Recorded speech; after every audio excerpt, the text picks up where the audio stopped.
I always found in myself two distinct impulses. One was toward lyric poetry, lyric moments that found their ideal expression, I hoped, in poems.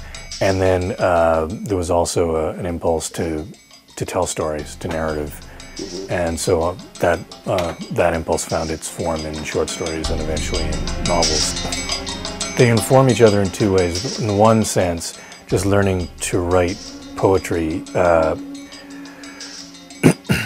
helps develop in you, I think, a greater sensitivity to language, and also, well, there's a density to poetry that you can either bring into your prose or keep out of your prose if you decide you want to write in a simpler way.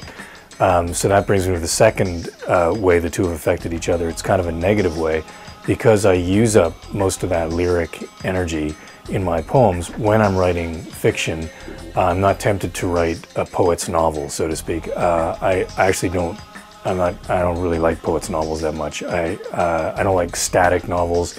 I don't like novels that are all about the language. I want the language to be there. I want it to be strong, beautiful when it needs to be, ugly when it needs to be. But above all, I want to tell a story when I'm writing fiction.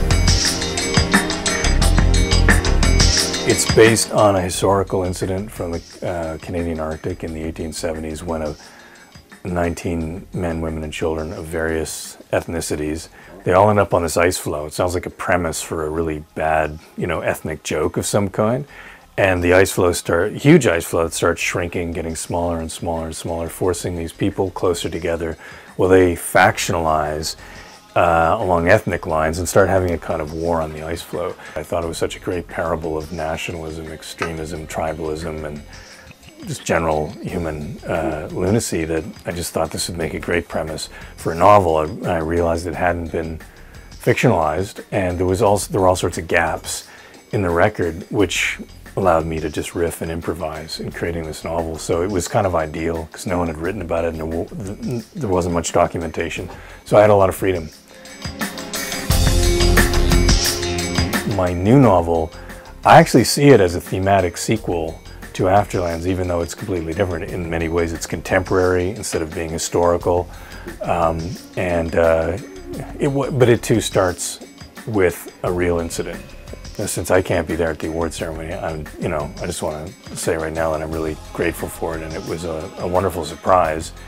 And yeah, I'm thankful, and it does give that sort of psychological boost, a bit more validation, ratification that helps helps as I start the next book.